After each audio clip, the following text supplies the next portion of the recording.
The Odyssey, the most famous story that's ever been told. Bigger than Lord of the Rings, bigger than Game of Thrones, the original hero's journey. Every epic you've ever loved is downstream from this original poem. Christopher Nolan got $250 million, the biggest cast ensemble in decades, and the first movie in history to be filmed all in IMAX. But was this movie good? No. They took a story about the hero's journey and turned it into a man realizing he has PTSD. This movie is the epitome of modern, atheistic, and unimaginative Hollywood. The Iliad and the Odyssey are some of the greatest stories ever told. Realistically, could have been the biggest thing to ever be released, the biggest movies to ever be released. Like I said in the beginning, bigger than Game of Thrones, bigger than Lord of the Rings, bigger than anything. But yet we get unimaginative, grounded in reality, no color, no gods, no epic battles, no nothing. And all of the best scenes in this movie were the scenes from the actual Odyssey. And the worst scenes in this movie were Christopher Nolan's add-ons to the story or his deconstruction of the story. This movie had me thinking one thing while leaving the theater. What could this have been if it wasn't a prime example of modern Hollywood, the deconstruction of the hero?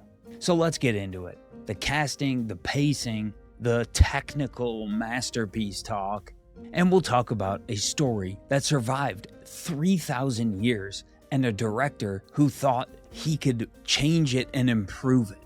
So let's get into it. Christopher Nolan did exactly what he said he was going to do. He took an epic Greek mythological poem and grounded it in reality. No gods, no fate, no epic scale, no color even. Just a man with PTSD remembering a war. You see Athena, but only through the eyes of Odysseus. The movie wants you to wonder if she's even real, or just a figment of Odysseus's trauma. He makes it a point to, at the beginning of the film, say, a time of apparent magic. So not a time of magic and gods, a time of apparent magic. And I get what the Nolan fans are saying. He grounds everything in reality. All of his movies are like that. And that makes sense for a movie like Dunkirk or a movie like Oppenheimer, even the Batman movies, where it happens in modern times in the real world. It does not work so well when the entire point of your source material is that the gods are real. They are directly involved in the fate of humanity. So I get to the theater, I sit down in my seat, the movie opens, and instantaneously you are taken right out of the film. It opens with Travis Scott in one of the worst acting performances I've ever seen. A ridiculous hairstyle, chanting some words and whatever, doing his thing. Terrible acting. Hard cut to Elliot Page running down the beach in the most comical way possible. Instantly you're like, what are we fucking doing here? And to me, that just felt like Christopher Nolan knew exactly what he was doing. He knew that was going to be jarring as heck for people to see right off the top. And we'll get into Elliot Page's character in the actual movie, but just right off the first 30 seconds of the movie, you're like taken out of it. And then you get 45 to 50 minutes of setup in Ithaca. Telemachus, Penelope, the suitors. 45 to 50 minutes before we're actually in the Odyssey, on the journey with Odysseus. And those are the best parts of the movie, when we're following Odysseus in the actual Odyssey. Now, credit where it's due, the Cyclops sequence I thought was done fairly well. You really got a sense of tension and fear when the Cyclops first arrived. After that, it got a little weird with the sound and with the speaking of the Cyclops. But overall, I really enjoyed that scene up until the point where Odysseus shoots the Cyclops in the eye right after for no apparent reason. A complete change from the source material just to get revenge or something.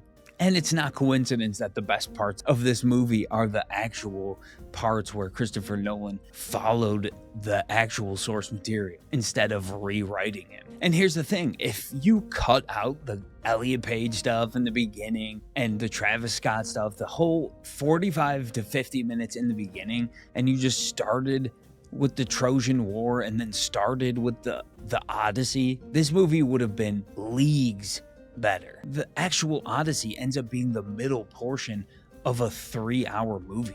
And every critic on the planet right now is saying the exact same thing. It's a technical masterpiece, one of a kind. Everything is practical. Nolan has done it again. Nolan. First of all, Nolan uses a ton of CGI in his films. Just because it's not obvious and it's good place CGI doesn't mean he does not use a ton of CGI. So let's get that first. Second, for the first 100 years of cinema, everything was practical. That's just how movies were made. And when you're spending $250+ million on a movie, having things be practical and having real sets, it should be the name of the game. That's what you're putting that money in for, right? That's what we're making the movie for. The most expensive movie in Nolan's career. You'd better take months and film on location and build giant sets. And to me, some of the sets and some of the shots did look very good for this reason. It was shot in real places, on real boats. But the costume design and the armor, visibly plastic looking. The Greek armor, you could just tell it was plastic. And the Trojan armor looked like paper mache. It was terrible. And somehow Troy in this movie, the Battle of Troy, feels smaller than a movie that was made 20+ years ago. Also a movie that used practical effects. How does that happen on a $250 million budget? Praising it just because it was the first movie to be fully shot in IMAX on real sets doesn't mean the actual story or the actual movie holds up to what the critics are saying. Now let's get into the casting of this star-studded ensemble. I'm going to start out with the obvious one right off the top. Obviously, Elliot Page as Sinan was the dumbest casting probably in any Christopher Nolan movie or in any movie in recent history. The character's plotline was through the entire movie. It was a main plot of the entire film, portrayed as a badass warrior who was the main reason that the Trojans were able to get the horse through the gates of Troy. Absolutely insane. The flashback younger version of Sinan looked more manly than Elliot Page did in this film.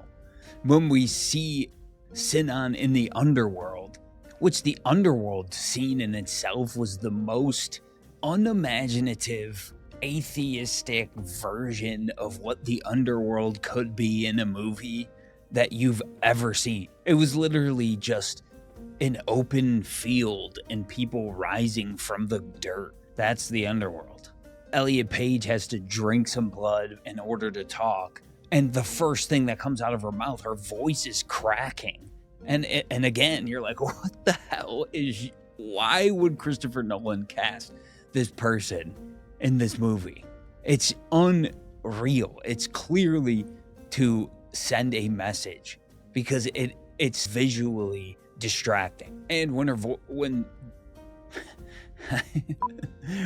his voice cracked, it's audibly distracting too then at that point. I literally started laughing.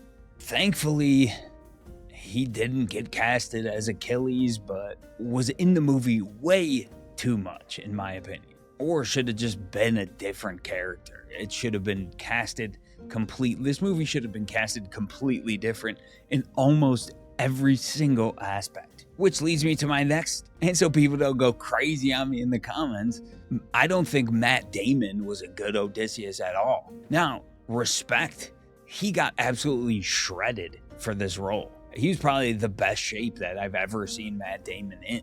But he was wrong for Odysseus, in my opinion. Matt Damon has not been a guy who disappears into a role. It's always Matt Damon. Although he's a good actor, it just didn't feel like Odysseus, King of Ithaca. It felt like Matt Damon reacting to things on a boat. I know Christopher Nolan loves to use people that he's worked with before, which is the main excuse of why Elliot Page was casted as Sinon. But I think Christian Bale would have been a way better Odysseus, in my opinion. He's a guy who immerses himself into a character, and I could really see being Odysseus. Tom Holland, again, another good actor, not good for Telemachus. Or just didn't. It was just weird. He just felt like he was going through the motions in most of the scenes. And he was in the movie a ton. He's the emotional spine of the first hour of the movie. The entire 50 minutes that I complained about in the beginning. And it just felt like a 30-year-old man pretending to act like a scared child for some reason. And then probably one of my least favorite ones, John Leguizamo. This is a guy who spent years publicly saying that people of Latino descent or African descent should play characters based on if it's a Latino character, a Latino should play the character. Are you going to be watching Super Mario Brothers? No, I will not be watching. Oh my goodness. So they could have included a Latin character. Like I was groundbreaking, then they stopped the groundbreaking. I know, well, you know what? They messed up the inclusion. They disincluded. I know. Right. So what do you say to people who who might actually go out and support this? Should you say, hey guys, if you stand for inclusion, maybe just you cast shouldn't? some Latin folk. Cast some Latin folk. And then he had no problem taking this role and sounding like a dude from the Bronx as a blind old man in ancient Greece. Again, was some of the most screen time out of any one single character in the entire movie. A bad acted old man character. Make it make sense.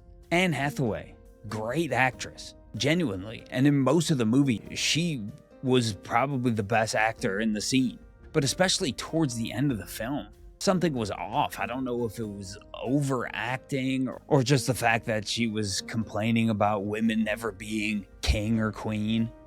It just took me out of it again. John Bernthal, I really wanted to like him as Menelaus. I like him as an actor. I like The Punisher. I like, The Walking Dead season 1. But that's the exact dude you got in the movie. Was the Punisher character. It was just John Bernthal in regular, terrible clothing and armor and everything. It's like you have all of these stars in the movie, but their performances are just off. The main one, Odysseus's crew. A person from every country, every continent, and we're all supposed to be Greeks from the same island. Nobody addresses it at all in the entire film. And the first mate, Ishmael Patel, a guy who literally, this is a nitpick, but his skinny arms took me out of the film. This is a guy who has literally never done a bicep curl in his entire life. Just looked absolutely ridiculous in sleeveless armor. Like, Elliot Page had bigger arms than this guy in the movie. It's like, dude, you're gonna be a main lead in a film. Do a workout, for God's sake. And they made him the smart one. Every single decision that Odysseus makes, he's like, you really think we should go that way? Is it smart to do this? And then it gets them into trouble, and it makes Odysseus look like less of a leader throughout the entire movie. That's like a huge theme, that Odysseus is the most famously cunning man in all of literature. Goes, nah, it'll be fine. And then I'll end the casting critiques with the most controversial one, maybe, between that and Elliot Page. Lupita Nyong'o as Helen of Troy. She is barely in the film, but again, instantly takes you out of the movie when you see her. They gave her a scarred face for some reason.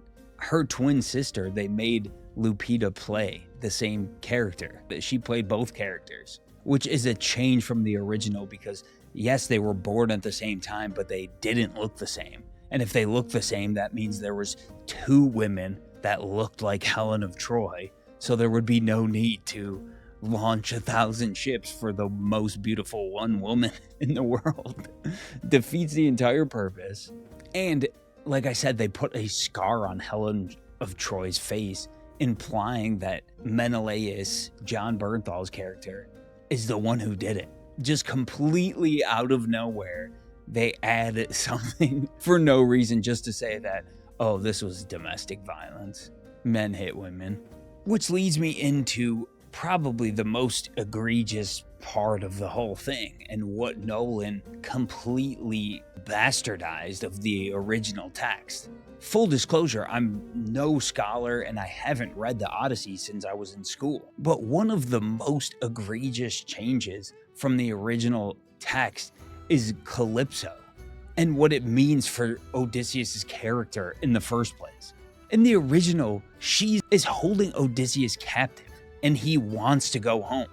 That's the engine of the entire story. And this one, they changed it so he actually wanted to stay and she was just helping him. That's a major change from the text. Not a man who wants to go home who's being held captive. It's a man who technically is being held captive, but he didn't want to go home and he wanted to be there with her. That's absolutely insane. And the major one, Odysseus himself and the deconstruction of the hero. The whole story of the Odyssey is a man fighting to get home. A hero's journey, the original hero's journey. It's a coming of age for Telemachus, and it's a father-son story. And Christopher Nolan flips that into PTSD riddled, that was broken by war, that did terrible things, and that the winning of Troy set the entire world into lawlessness. He's not heroic at all in this film. If anything, they make him stupid in some scenes. They took the first epic hero of human history and gave him the standard issue modern Hollywood deconstruction of the hero. The broken man we've seen 1,000 times before. One of the parts that gets me is that this story is naturally diverse, with themes that are relevant to this day. Women have massive roles in the Odyssey. Goddesses run half the plot. You didn't have to deconstruct Homer's work. He looked at a story that's lasted thousands of years and thought, oh, I'm gonna make this better, or I'm gonna expand upon this. People call Christopher Nolan pretentious before this movie. I can't imagine what they're gonna say now. The whole movie isn't completely trash. I didn't leave the movie thinking like that was the worst thing I've ever seen. The Cyclops scene was legitimately good. It really came across as terrifying, and I did not hate the ending. I think the payoff when Odysseus finally returned definitely hit. It earned the moment for sure when he strung the bow and everything, when Penelope realizes that it's him. When Nolan actually plays the material straight, ironically enough, that those are the best parts of the movie, which almost makes it even worse because the proof of concept is right there. I thought the scene with Cersei was pretty cool, although she was supposed to be a beautiful woman in the text and Odysseus sleeps with her. I didn't hate how it turned out in the film. So is this movie going to flop? Absolutely not. For the average moviegoer, they'll probably enjoy it. The pre-sales are massive. When I saw it on Thursday night, that's the first movie I've seen on a Thursday that there was actually other people in the theater, so that's a good sign. It's just crazy to me that anybody, including Christopher Nolan, would have the audacity to think that they could come up with or interpret what Homer was writing better than himself. And what did he decide to do? Make a non-colorful, unimaginative, boring film. Lackluster, terrible adaptation of The Odyssey. Now, as you could tell, I would not recommend seeing this movie to anybody. I would just wait for the streaming. Especially, I would want to watch this movie in my house. It was so long. For no reason, it dragged. Especially when they want you to see this movie in IMAX. So they want you to spend double the amount for a normal movie ticket on this movie. to watch Nolan explain that gods were just trauma the whole time. Keep your money. Now, all you Nolan fans, let me know in the comments down below. You can go off where you think this movie was a masterpiece. This is one of Nolan's best movies. Christopher Nolan hasn't made a good movie, in my opinion, since Interstellar. But let me know your thoughts in the comments down below. If you made it this far in the video, I thank you. Drop a like, subscribe to the channel because we have a lot more stuff to cover. Spider-Man coming in a few weeks, House of the Dragon, and Rings of Power is right around the corner. But until then, I'm Brandon, this is Screen Wars, and we'll see you in the next one.